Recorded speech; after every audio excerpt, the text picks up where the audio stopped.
El templo de la parroquia Santísima Trinidad fue construido a partir de 1989 e inaugurado en el año 1993 en un terreno donado por la Municipalidad de Oberá.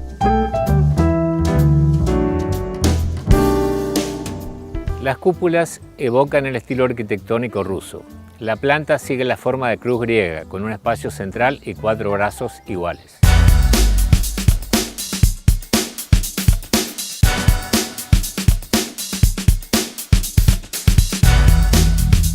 El templo se encuentra emplazado de manera que los fieles miren hacia el oriente, allí donde nació el Salvador de los hombres, como la salvación proveniente de Oriente.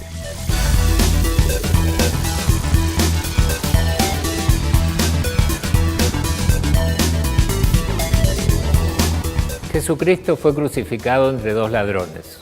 Un detalle interesante de la Iglesia Ortodoxa rusa es que el pedestal de la cruz se encuentra inclinado de derecha a izquierda. Esto significa el descenso de la misericordia de Cristo hacia el ladrón que lo reconoce como hijo de Dios.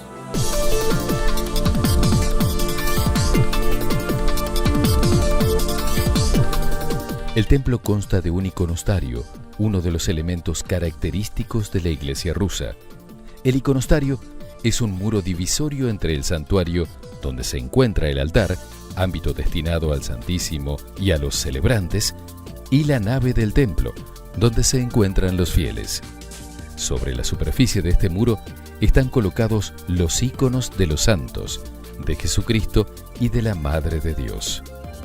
El iconostario consta de 3 puertas, norte, sur y centro.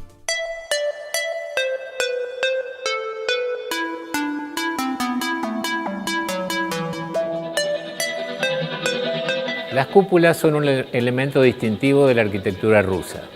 Tienen forma de gota de agua o acebolladas.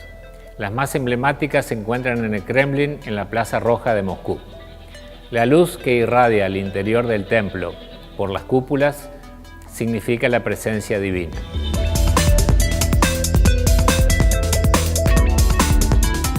El proyecto del templo contempla la presencia de 3 cúpulas, una más pequeña al frente, sobre la puerta de entrada que aún no se encuentra realizada, otra cúpula de mayor envergadura sobre el centro de la nave y la tercera situada sobre el santuario. El conjunto de cúpulas simbolizan la Santísima Trinidad.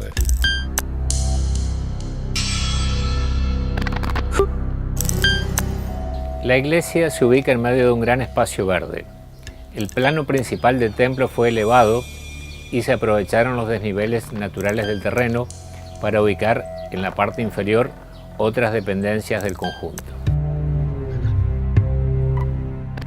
El proyecto de la parroquia Santísima Trinidad corresponde a la arquitecta obereña Silvia Okulovich.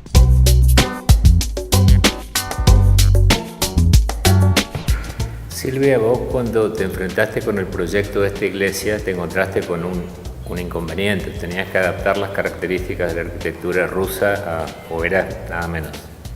Sí, por supuesto. Cuando analizamos, se encargó el trabajo y se empezó a analizar las características principales de las iglesias ortodoxas para responder a este rito religioso.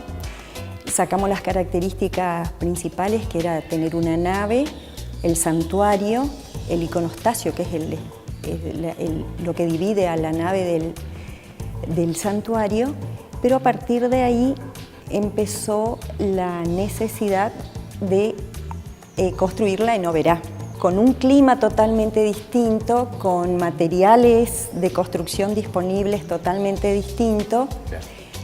Y entonces a partir de eso se planteó lo que se ve quizás como característica principal, es que se hicieron los tímpanos de cerramiento o las paredes, para que se entienda, se la hicieron permeables con la posibilidad de que ingrese la naturaleza desde el verde y la luz principalmente al interior.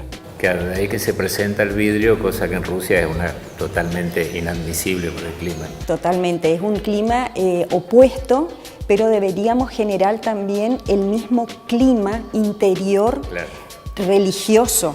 Entonces ese vidrio no debería ser frío, pero por eso se trabajó con los techos, todos de madera, que respondía a estas dos características: hacer un espacio, un ambiente ameno, pero a la vez respondía a la técnica constructiva más común y más tradicional de nuestra zona. Claro, claro. Y aparte le da calidez al conjunto del techo de madera, que es muy importante. Por eso jugábamos siempre con respetar el que se pueda realizar un oficio religioso ortodoxo de las mismas características que en Rusia o en otro lugar del mundo donde están estas iglesias, pero que se sienta que esta iglesia ortodoxa está en Oberá, Misiones. Claro. Por eso también la presencia del ladrillo a la vista.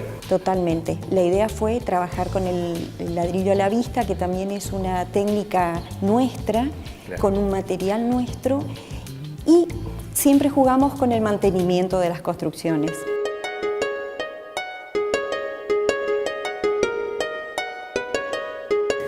Y después el tema de las cúpulas es un detalle, bueno, distintivo de la iglesia, ¿no?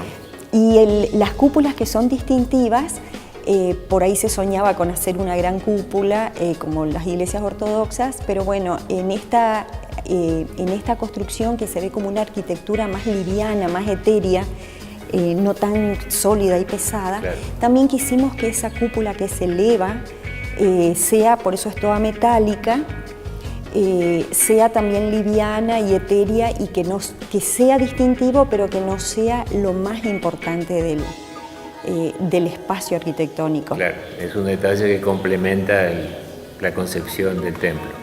Este terreno tenía árboles muy grandes, que después por diversos motivos se sacaron algunos árboles muy grandes. También esta cúpula se elevaba como los árboles y pasaba a ser parte de este paisaje.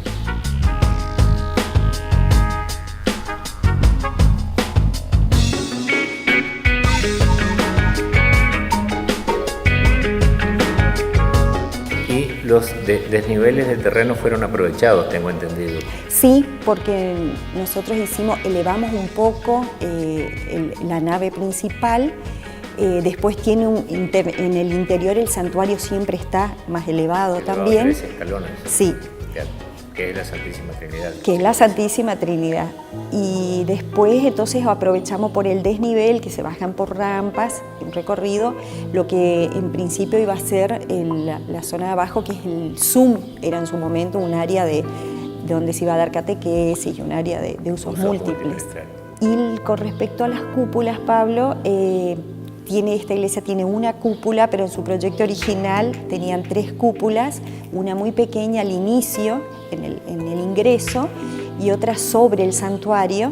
Que simbolizan también la Santísima Trinidad. Que simbolizan la Santísima Trinidad, y supongo que es posible realizarlas en algún momento. Aparte de esas cúpulas están sustentadas por un techo de madera, así que obligatoriamente tenían que ser livianas. Sí, es totalmente otro sistema constructivo. Claro.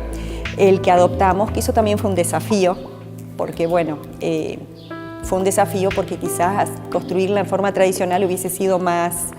oneroso y mucho más complicado. Más oneroso, más complicado, pero quizá más fácil de hacerlo bien. Claro. Acá se tomaron estos desafíos.